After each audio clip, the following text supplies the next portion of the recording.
It was supposed to be just another day, scorching heat, mall chaos, and a boring shift. But then he showed up, a cocky rich guy who thought the world revolved around his wallet. He shoved a kid, laughed like he owned the place, thought no one would stand up to him. Oh, you have no idea what happened next. The sun was out for blood that day. No mercy. Not a cloud in sight. On the corner of 47th and Pine Street, the pavement was practically melting under people's feet. Even the street musicians, who usually hustled no matter the weather, had called it quits and hid in the shadows. You could almost hear the city groaning under the weight of the heat wave. This, right here, is where the story takes a turn. And trust me, folks would be talking about what went down for a long time. Enter Greg Andrews, 32. The guy was a walking statue of discipline, veteran of the U.S. Royal Guards, a title that still made people sit up straight when they heard it. Now, though, he was working as a security officer at the biggest, fanciest mall in the area. Dude had that presence, you know? Like he was still carrying some invisible badge of honor, even though the uniform he wore was just your standard mall cop getup. But make no mistake, Greg wasn't someone you'd want to test, even on a good day. And today, the heat had everyone on edge. The quiet buzz of mall life was about to get disrupted by one man, Tony Barkley. Yeah, that Tony Barkley. If you didn't know the name, well, you probably didn't get out much. Rich, arrogant, and with a reputation that screamed trouble, Tony strutted around like he owned the place. His motto was pretty straightforward: money talks, rules walk. And apparently, today, he felt like making a scene. Tony stormed in with his usual entourage, two guys who looked like they spent more time in the gym than they did thinking about consequences. They were loud, obnoxious, laughing like they had just won the lottery. People gave them space. No one wanted to get caught in whatever drama they were cooking up. At first, it was just annoying. But then Tony decided to take it to another level. He strolled up to one of the stores and spotted a young employee, probably a college kid just trying to make rent. Without warning, Tony shoved the guy, sending him stumbling back a few steps. The kid didn't even have time to react before Tony sneered, his voice dripping with disdain. Seriously, man? What's your purpose here? Just standing around like a mannequin? Tony chuckled, his goons echoing him with forced laughter. Yeah, that didn't sit right with Greg. He'd seen bullies like this before, guys who thought power came from making others feel small. It never ended well for them. Greg stepped forward, calm but firm. His voice was low, but it carried. Hey, buddy, let's cool it, all right? This isn't the place for that kind of behavior, Greg said, his gaze locking onto Tony's like a sniper sight. Tony froze for a second, as if his brain couldn't quite process the fact that someone had just told him no. His expression shifted into one of disbelief, and he slowly turned to face Greg, squinting like he was trying to figure out who exactly this guy thought he was. Who the hell are you? Oh, wait, let me guess, Tony drawled, mock recognition lighting up his face. A veteran, right?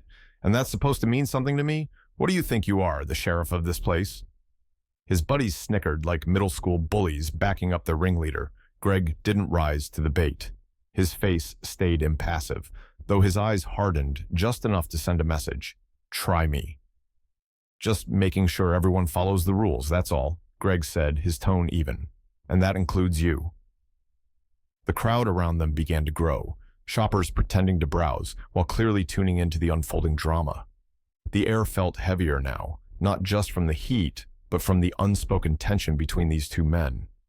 Tony took a step forward, invading Greg's space in that classic intimidation move. His smirk widened, as if daring Greg to back down, but Greg didn't flinch. He didn't even blink.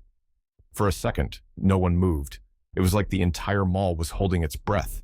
This was the moment, the point of no return. And deep down, Greg knew it. This wasn't going to end with just words.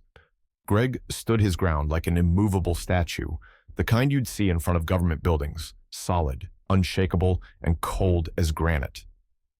Meanwhile, the crowd around them had gone dead silent. No more whispers, no more footsteps, just the electric tension in the air, thick enough to choke on.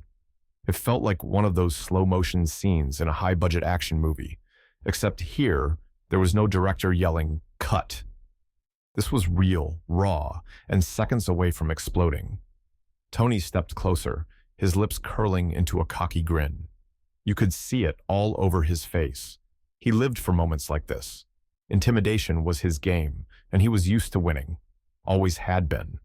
"Hey, old man, how about you save yourself the trouble and walk away while you still can?" Tony sneered, his voice laced with mock concern, as if he were doing Greg a favor. The crowd let out a collective ooh under their breath. People loved a good underdog story, but right now, most of them were betting on the loudmouth. Guys like Tony didn't just talk big, they usually followed through. But Greg, he didn't bite, no witty comeback, no flare of anger. His face remained as calm as ever, his eyes fixed on Tony with an intensity that could freeze water. He wasn't here for games, and Tony's posturing was about as effective as a fly buzzing around a lion's head. Tony's grin faltered for a split second. That kind of silence, the one where someone doesn't react the way you expect, was unnerving. But, of course, his ego wouldn't let him back down. "All right, tough guy, let's see if you can take a hit," Tony muttered more to himself than anyone else. And just like that, he swung, quick and hard, his fist connecting with Greg's shoulder. The sound echoed through the mall like a dull clap of thunder. Some bystanders gasped, expecting Greg to stagger or maybe even hit the floor. But Greg? He barely moved. He shifted back a step, sure, but his expression didn't change. He slowly turned his head, locking eyes with Tony in that eerie, silent way that made people's hair stand on end. It was like watching a predator assess whether the prey was even worth chasing. "Holy, did you see that?" Someone whispered in the crowd, breaking the silence. Phones were out now, screens lit up like tiny spotlights, capturing every second of the confrontation. This was going to be everywhere soon, and Tony knew it too. He glanced around, catching sight of all those cameras pointed at him, but instead of backing down, it only seemed to fuel his anger. He wasn't going to let some quiet security guard make him look weak in front of half the mall, and probably the internet. "You want to keep going?" Greg finally spoke, his voice calm but cutting like a blade. Tony's face twitched. He wasn't used to being challenged like this. Without a word, he lunged forward, aiming a fist straight for Greg's chest. It should have been a clean hit. Tony had the speed and strength for it, but Greg saw it coming from a mile away. He shifted to the side with a fluidity that seemed almost too fast for a man his size. Tony's momentum betrayed him. His fist hit nothing but air, and he stumbled forward, completely off balance. The next thing anyone knew, he was on the ground, sprawled out in an awkward heap. His own clumsiness had done the job for Greg. The crowd collectively gasped again, followed by scattered laughter. This wasn't going the way anyone expected, least of all, Tony. "Man down," someone joked from the sidelines. Tony's face turned beet red as he scrambled to his feet. One of his buddies tried to help him up, but Tony shoved him off, muttering something under his breath. The cockiness was gone, replaced by something darker. Humiliation. Fury. He wasn't laughing anymore. "You're gonna pay for that," he growled, his breath coming in ragged bursts. Greg remained exactly where he was, completely unfazed. He knew this type well enough. Guys like Tony thought brute force was the answer to everything. But Greg had learned a long time ago that it wasn't about how hard you could hit. It was about staying calm when things got ugly. And right now, Tony was the one losing control. The crowd watched in tense anticipation. No one dared move or speak too loudly. Every eye was locked on the two men, waiting to see what would happen next. Greg simply stood there, hands at his sides, as if he had all the time in the world. Tony wasn't done, not even close. He wiped his sweaty face, squared his shoulders, and took another step forward, his fists clenched, like he was ready to swing for real this time. The crowd tensed, the atmosphere buzzing like a live wire. Greg could tell Tony had passed the point of no return in his own mind. He was too deep in this to back down without trying to save face. And then, just when things were about to hit the fan, the cavalry arrived. "Freeze! Everybody stay where you are," a voice boomed across the floor. Heads snapped toward the entrance. A pair of police officers entered the scene, and leading the charge was none other than Officer Derek Williams. Broad-shouldered and calm under pressure, Derek had that presence that demanded attention. He was the kind of guy who didn't need to raise his voice twice. You just knew not to mess with him. Greg's eyes lit up with recognition. He and Derek had crossed paths before. Nothing serious, just the kind of professional respect that came from handling tense situations together. Derek quickly sized up the scene. Tony, fuming and ready to explode. Greg, cool as ice, and a crowd on the verge of becoming an all-out mob of amateur journalists. Derek raised a hand to silence the murmurs. All right, that's enough. This is a shopping mall, not a street fight. Everyone needs to back up and calm down. The crowd hesitated for a moment, but eventually began to retreat a few steps, though most of them kept their phones pointed at the scene. Nobody wanted to miss the grand finale. You could practically hear the thought running through their minds. This is going viral. Tony, however, wasn't ready to give up the spotlight. He puffed out his chest and opened his mouth to argue, but Derek wasn't about to let him get the last word. Don't even think about it, Derek warned, his voice low but sharp. Look around, genius. There are at least 20 phones on you right now.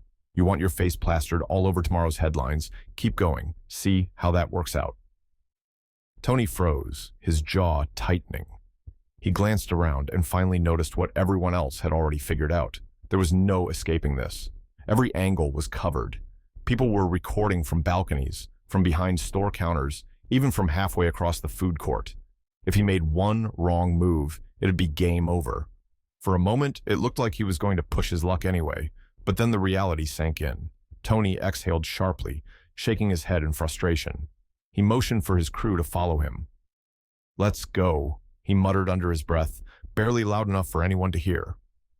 The crowd parted as Tony and his lackeys stormed off, their swagger noticeably deflated. Some people booed quietly. Others just stared, their expressions a mix of judgment and curiosity. Tony had shown up to flex his power, but now he was walking away with his tail between his legs. That was a loss he wouldn't be able to live down anytime soon.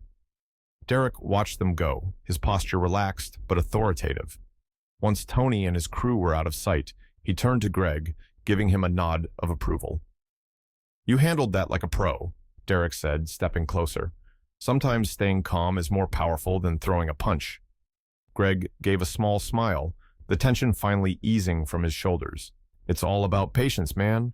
Bullies like him are their own worst enemy. Derek chuckled softly. True that.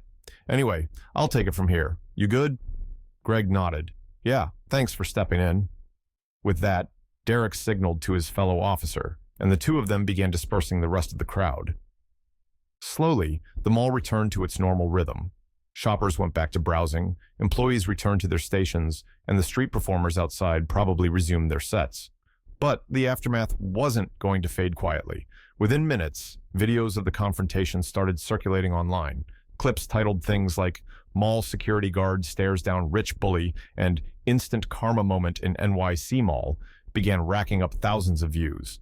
Comment sections filled with praise for Greg's composure and jokes about Tony's epic fall. By the end of the day, Greg had become an unofficial local hero. People admired the way he had stood his ground without resorting to violence, proving that sometimes strength is measured not by how hard you hit, but by how steady you stand. And somewhere in his overpriced apartment, Tony was probably watching those same clips, seething at the irony. He wanted to be in control, but now the whole city had seen him lose it. Greg didn't dwell on it too much. He had a job to do after all. Life moved on, but the lesson lingered. In a world where everyone's always watching, the smartest move you can make is keeping your cool when the heat is on. How would you have handled the situation if you were in Greg's shoes? Do you think he made the right call by staying calm?